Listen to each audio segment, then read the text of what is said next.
Hello everybody and welcome back to my channel, or if you're new here, hi. Today I'm going to be answering your cockatiel questions that you sent into my my Instagram and onto my YouTube community page. So if you're not subscribed, make sure to subscribe and don't forget to follow me over on Instagram so you don't miss out on these kinds of things. Okay, I'm just going to be looking on my phone at the questions and then answering it for you guys, obviously. Oh my god, let's go. A lot of my other videos go into detail on this topic, but I'll briefly run you through what a cockatiel's diet should consist of. So cockatiels need a lot of variety. They love variety when it comes to a healthy and nutritional diet, which includes natural pellets, veggies, small amount of fruit, and a very small amount of seed and millet to use as treats. What the heck was that? So make sure that you're researching what foods are actually safe and not safe for your birds, because there are a lot out there that you might not be aware of. So for example, avocado, very toxic to birds, and chocolate, obviously, you know, it's very toxic to our dogs and cats. So yeah, make sure that you are doing your research on what is toxic and what isn't toxic, and then you can kind of work from there and see what your bird really loves. But yeah, I'll leave a link down below so you can research for yourself, but it's just very important to note. That was not me. If your birds aren't receiving the required nutrition and healthy diet that they require, they can actually start to show symptoms with their behavior and within their body. Some symptoms to be aware of are they start getting like oily or messy feathers. Another sign is that they are eating their own poop. If they aren't getting the right nutritions in their diet, they will start looking for those nutritions somewhere else. For example, their poop. It's super gross, so we don't want to go there. Was that really me? Huh. They can also become overweight or underweight. I would suggest talking to your vet that specializes in birds, aka the avian vet that we all know and love. They will know what the best diet is for your bird because they will weigh them, and then you kind of go from there and work out a plan that suits your bird best. Why is it good to buy a cockatiel? Bye! Damn, that did feel good. This is quite the topic within my comment section sometimes. So what do I feed my birds? I feed them natural pellets with a very, very small sprinkle of rainbow pellets, very small. And then they usually have a chop every single morning that consists of broccolini, cauliflower, carrot, and kale. And I mix that up in the blender and they just kind of eat that while I eat my breakfast. It's really nice. Charlie, are you done? No. They also love a small amount of wild rice and boiled egg whites. They throw some boiled egg whites. They love it. So yeah, you just kind of have to find what your bird really likes and kind of work with that in giving them the variety that they need and require. I got a lot of questions asking what are the difference between male and female cockatiels and what do I prefer. This is hard because a male cockatiel and a female cockatiel are very different things. I have owned male cockatiels before and I just find them so loud and crazy, and just their energy levels are so insane. I go with the female cockatiels. I think they're beautiful and they just kind of suit my personality a lot more than a male cockatiel does. So female cockatiels, for example, are known to be more one-on-one and more quiet, whereas the male cockatiels are known to be very loud and very playful. In saying that, no two cockatiels are the same. For my Charlie here,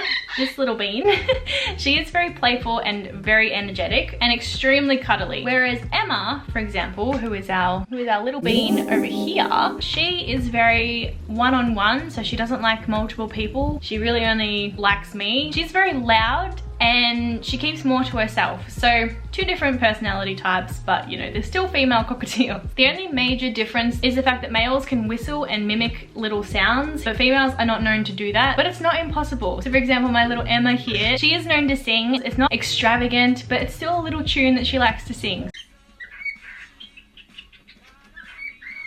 And females can obviously lay eggs, but there's a lot of ways to avoid that, like toning down hormones, and I have a whole video dedicated to that, and also how to tell the gender of your cockatiel, which I had a lot of questions about, and you can go check out this video here because I think I am going to answer a lot of questions in that video for you. So go over to that video. So many of you asked what cage size I recommend. Once again, I've already made this video and talked about this topic multiple times, but I will touch on it once again just for you guys, just because I love you. So anything that looks like this, walk your ass out the door and deliver your bird to me, thank you. Even if it is just their sleeping cage, like at least get a nice sized sleeping cage, not just some small little thing. No, in all seriousness, birds deserve the absolute world, and this is not the absolute world. So let's just eliminate small bird cages altogether. Let's just get rid of them. Do you agree?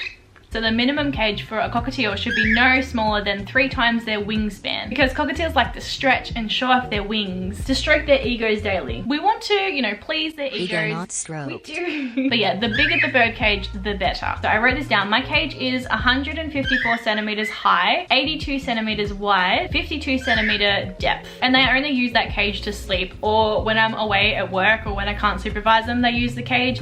But other than that, they kind of just free roam around my room, do their own thing. This isn't my room. This is their room. And they know it. Okay, so this is probably the most asked question I get because of my white room. How do I deal with the poop? You guys are so nasty. You poop all the time. Cockatiels poop every 10 to 20 minutes. It's gross. Oh, she's stroking her ego. Yeah, show off those wings. Ego stroke. Poop is going to be everywhere. It's a very common problem when you have birds, and if you think that you're going to be grossed out by all the poop, or you don't want to handle the poop, like, I don't know how to say this, homie, but like, a bird's probably not for you. I'm just saying. I try and keep on top of all the poop. It is very hard because, you know, every 10 to 20 minutes, these guys are popping out of poop, especially on my bed, because, you know, that is my prized possession. I love my bed. That is where I spend most of my time. It's where I sleep. And I don't know about you guys, but I don't really want poop in my sleeping spot. It's just a preference, but of course there are accidents that occur. This is where this really cool invention comes into play. I don't know if you've heard about it, but there's this thing called a washing machine, and it is the best thing, hands down. It saves my bed linen. It saves my clothes. I love it.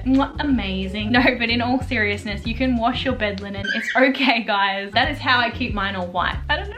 I don't know what else to say. But if I'm honest, guys, my carpet is honestly the grossest thing in my room, only because like my birds, you know, free roam around here all day, every day, and there's just poop on my carpet. And it's very gross. I've got some tips here to help you with the poop situation.